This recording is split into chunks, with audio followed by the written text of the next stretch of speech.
Shalom, selamat pagi. Bertemu lagi dalam Rema pagi ini. Saya berharap saudara-saudari, Bapak Ibu dalam keadaan baik, keadaan sehat, keadaan bersukacita, dan penuh dengan damai sejahtera. Saat ini kita akan merenungkan firman Tuhan, namun saya mengajak kita semua merendahkan diri kita, merendahkan hati kita di hadapan Tuhan. Kita bersatu di dalam doa. Allah Bapa yang baik, Allah yang murah hati, kami bersyukur Tuhan untuk kemurahan yang boleh Engkau curahkan bagi kami. Pagi hari ini Tuhan Yesus, kami datang, kami mau menyerahkan kehidupan kami ke dalam tangan-Mu. Kami rindu diajarkan oleh firman Tuhan. Biarlah Roh Kudus-Mu hadir dalam setiap kami, memberikan kami pengertian, sehingga firman-Mu boleh menjadi kekuatan, menjadi dasar bagi kami untuk menjalani hari-hari kami sepanjang hari ini. Terima kasih Bapa, dalam nama Yesus kami sudah berdoa dan mengucap syukur. Haleluya. Amin. Saudara-saudari yang dikasihi oleh Tuhan, pada saat ini saya mengajak kita membuka kitab Injil Markus pasal 9 ayat 34 sampai ayat 35. Di bawah judul perikop, siapa yang terbesar di antara para murid. Tetapi mereka diam, sebab di tengah jalan tadi mereka mempertengkarkan siapa yang terbesar di antara mereka. Lalu Yesus duduk dan memanggil ke-12 murid itu.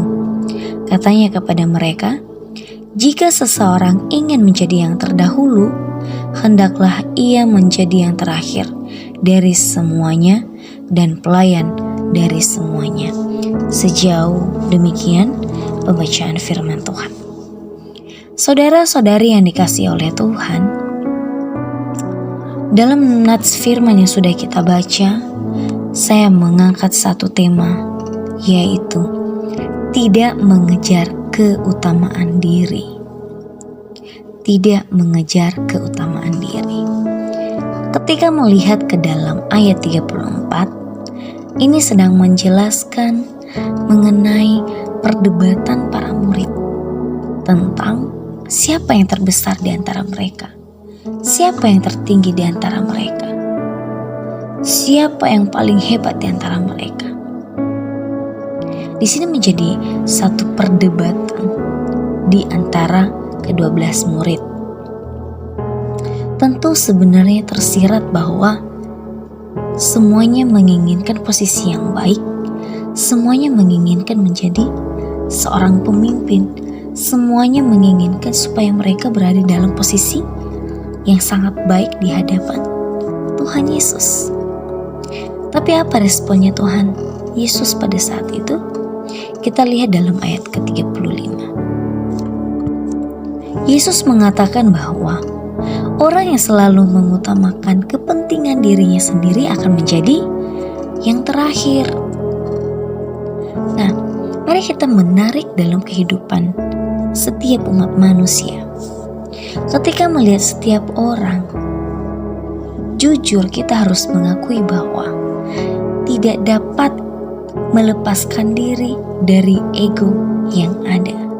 Jadi setiap orang itu memiliki ego, memiliki rasa ingin mementingkan diri sendiri. Namun kita harus juga menyadari bahwa setiap orang ini tidak dapat menahan egonya. Setiap orang ini selalu berfokus pada dirinya sendiri, selalu melakukan sesuatu hal untuk kepentingannya. Namun ketika melihat firman Tuhan, secara khusus di ayat 35 kita bisa melihat, kita bisa belajar dari diri Yesus sendiri.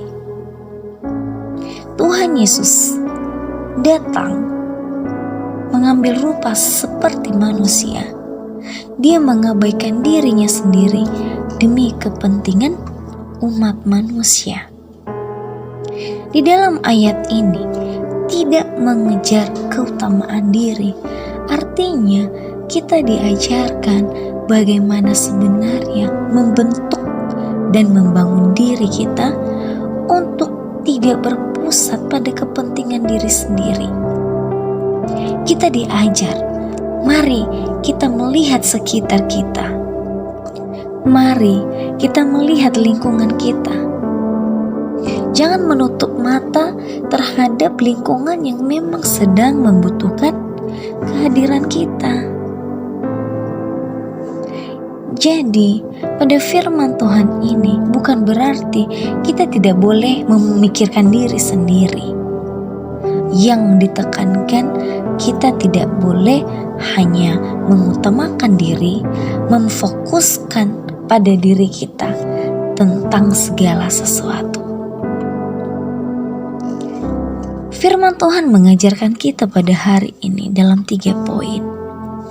Yang pertama, kita tidak boleh berfokus pada kepentingan diri sendiri. Seperti yang saya sampaikan, jangan hanya mementingkan keperluan kita, namun ada orang-orang di sekitar kita yang membutuhkan perhatian, yang membutuhkan kehadiran kita. Hal yang kedua,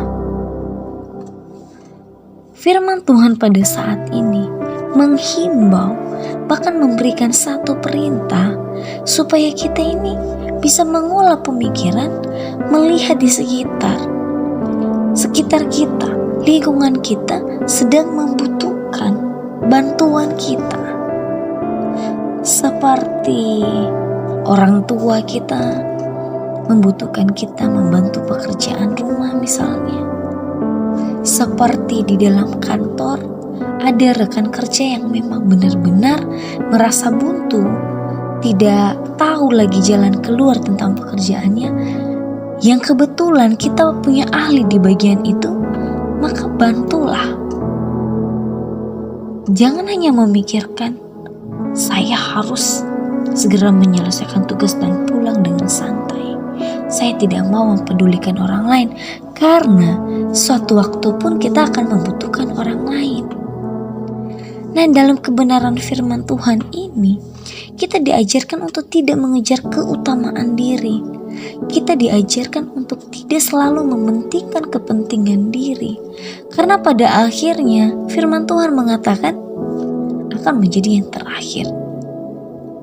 Ketika kita sering sekali hanya mementingkan diri kita dalam suatu konteks lingkungan sosial, bisa saja kita akan, atau posisi kita akan merasa terabaikan.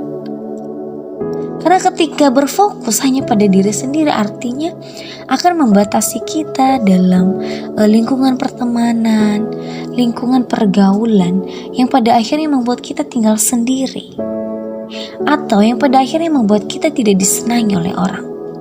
Dan itu pun akan merugikan diri kita sendiri. Dan nyata firman Tuhan, ketika itu terjadi, maka kita akan menjadi yang terakhir, bahkan akan menjadi orang yang terabaikan, yang diabaikan, seperti itu. Maka dengan tidak mengejar keutamaan diri akan membuat pribadi kita ini menjadi lebih baik, menjadi pribadi yang lebih banyak teman, karena kita bisa memfungsikan diri kita sendiri untuk orang lain. Dan poin yang ketiga yang disampaikan firman Tuhan ini, ayo mari kita memikirkan apa yang Tuhan mau.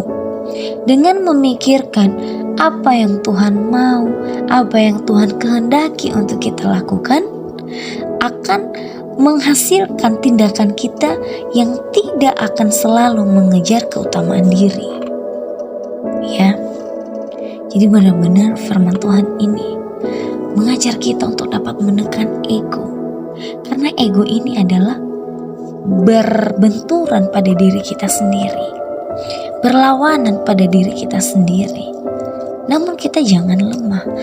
Roh yang ada pada kita lebih kuat dari kedagingan yang ada. Artinya, biarlah firman Tuhan terus mengatur kehidupan kita.